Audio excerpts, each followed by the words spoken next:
Good morning, distinguished ladies and gentlemen. Annie, I hope you saw me drink water as you were rounding off earlier on, as you had instructed. And maybe on the side of levity, I hope that I would sneak in to claim as part of the Gen Z, but you've already put me on full blast. We would allow you. We would allow you. You can associate with us. Thank you. Thank you. I'm always excited to be among the young people. Let me start off by extending my heartfelt gratitude to Obi, CEO of Enterprise Nigeria, and her entire team for extending the invitation to me this morning to speak to you all. I also should use this opportunity, I don't think you ever get tired of doing that, to say a big thank you and congratulations for all the folks that we are celebrating this morning. I believe fair to say that you should consider yourselves as being in a special breed, knowing the kind of process you went through before you were selected, and now you successfully graduated.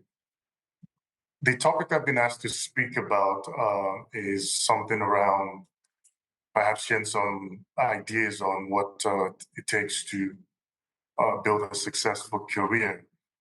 I always sort of shudder a little bit when I'm asked to talk about how to build a successful career, because for all intents and purposes, I'm still working. And so I still have quite a bit to learn myself. But what I hope to do this morning is to share a few ideas and some learnings that I've gathered over the years of working that might be of use to you.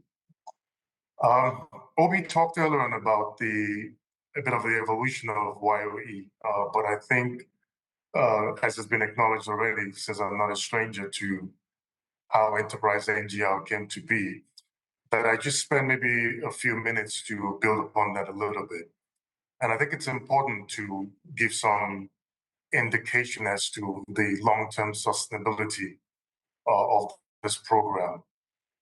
So circa 2019, 2020, when the inaugural board of EnterpriseNGR, chaired by YOE, started to deliberate on how to make sure that when EnterpriseNGR came to market, that it was done right. And certainly there were a number of measurement points that were identified.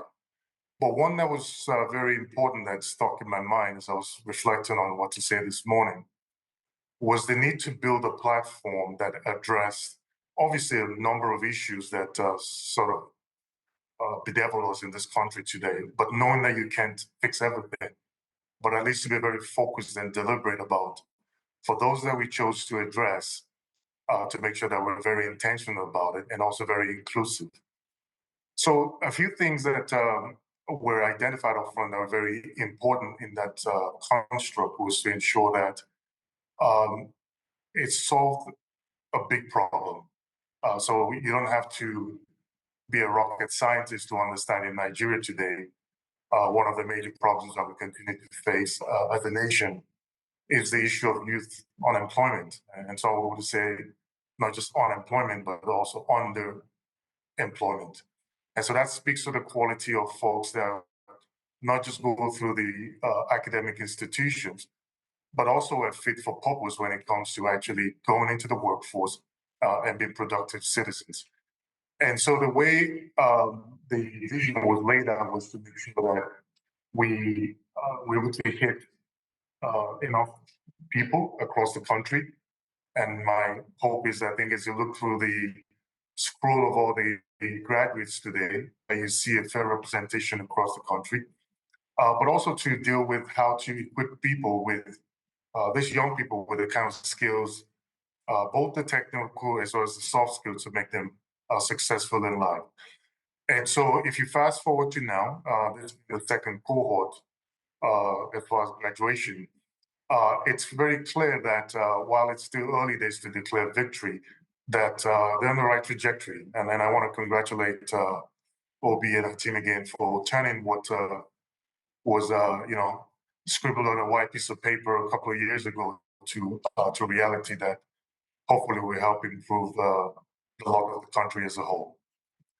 Let me pivot now to addressing the question of what are those things that either from my own personal experience or borrowing from folks that I've also seen over the years working closely that might be helpful as you chart your own career going forward. And these are not exhaustive by any chance, or by any means rather, but just a few nuggets here that you may want to just note down. The first one I'll put under the umbrella label of you have to own and run your own race. And what do I mean by that? It's very easy to try and copy and paste and look at your next door neighbor and say, okay, this guy wants to be a doctor, or this guy wants to be an engineer. I also have to follow suit. I always say it's very important to speak to what is, even in the early days of our growing up, maybe even when you're in high school, identify things that you know are your strengths and areas of passion, and use that as your lever for identifying your career choices. This is not to say that over time, as things evolve, that you don't adapt and change as you go along. And certainly, if you had a chance to read through, if I could just inject a little personal anecdote, if I looked at my resume, for instance, you would be a bit confused as to, okay, is this guy an accountant? Is he a project manager? Is he an executive? And that was intentional for me. I wanted at the beginning of my career to have a well-rounded background that allowed me to be able to sort of move from one industry to the other and from one role to the other. And so if I look back now, this is my 30-year career, there's practically no area of the business that I have not had the opportunity to either work in or to lead in some fashion. So if that's what you're calling, if that's what you choose to do, just stay focused and make sure you have that roadmap as to how you now deliver against it. Another one that I think oftentimes get a bit overlooked, which again, if I could put something under the I wish I knew better when I was younger and perhaps in your age bracket, is the idea of building a very strong network. And I'll attach that concept of network also a good mentor core. Why is that important? I think you've heard the phrase, it's not about what you know, but who you know. I've rephrased it for myself to say it's actually both. So you have to have the core competency, you have to have the strong technical skills, you have to have the good character, but also you need to make sure that you identify people that can even help enhance those skills. And over time, I've found people that, and some just by age, but folks that actually have diverse and different experiences than I have, to use them as my mentors. Because what that does is it allows me to take things that I don't know and add it to what I know. And even in that process, it helps you to do one other thing I'm going to talk about now, which is the ability to always constantly evolve. And in that evolution, I use three different words. One is you learn, you unlearn, and then you relearn. And what that speaks to is your ability to be nimble and to be open-minded. I think sometimes we find ourselves in a bit of a quagmire where we feel we've learned something so much that you kind of block out new ideas.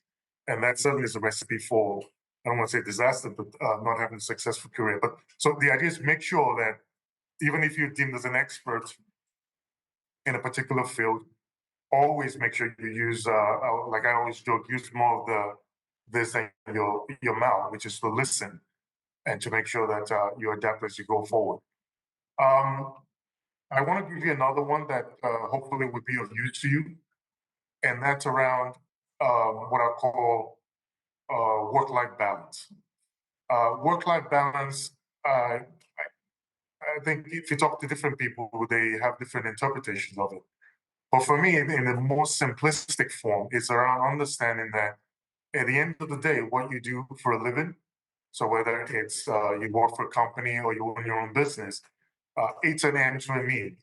Oh, sorry, it's a means to an end, meaning it's allowing you to be able to have some sort of livelihood to provide for yourself as well as other people that you care for. But it shouldn't be to the sacrifice of not having a quality life outside of work and business. So whatever your passions are, be it you like to play tennis, you like to go running, you like to travel, and travel doesn't always mean you have to jump on a plane.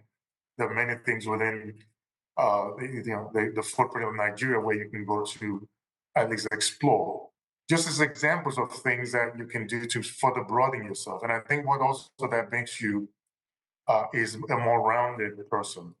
And he talked about not trying to have a boring conversation today. So let me borrow a bit from that. So imagine you meet someone that has been touted as this very smart engineer and knows, the ins and outs of their profession. And when you meet this person is over cocktail or maybe at a lunch event. And once you start talking to the person about professional stuff, there's nothing else to talk about. That doesn't allow for what I'll call ability to engage and build relationships. And so for whatever it is that makes you float, whatever it is that drives you, whatever it is that makes you excited outside of work, I would always encourage you to make sure that you find ways to blend that with work. And I think in the new age of work today, where there are opportunities that employers provide for folks to explore those sides of their life, I think you should make sure you take advantage of it. My last one, and I chose that for a particular reason, it's around resilience. Anyone that sees that kids you that by coming out of school 2.2 or first class, and by the way, getting a fantastic job with maybe one of the top tier firms that life is all going to be rosy from there on, is lying to you. And so the message here is that you need to brace yourself for times where there will be rough patches, times where no matter what you've done, there will be setbacks. And so the measure of your resilience is not so much about whether you fail or whether you fall. It would always be about how quickly and how well you're able to pick yourself up. And by the way, by extension, also supporting other people that have similar needs.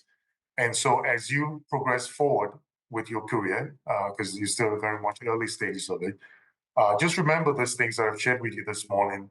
Again, I indicated a not exhaustive list, and you may find ways to better characterize or describe them yourself. But these are things that are very practical, as I found out over time, and to make sure that you always continue to strive for the best. With that, I would close out by expressing my gratitude for your attention this morning and congratulate you again on your graduation today and wish you all the best.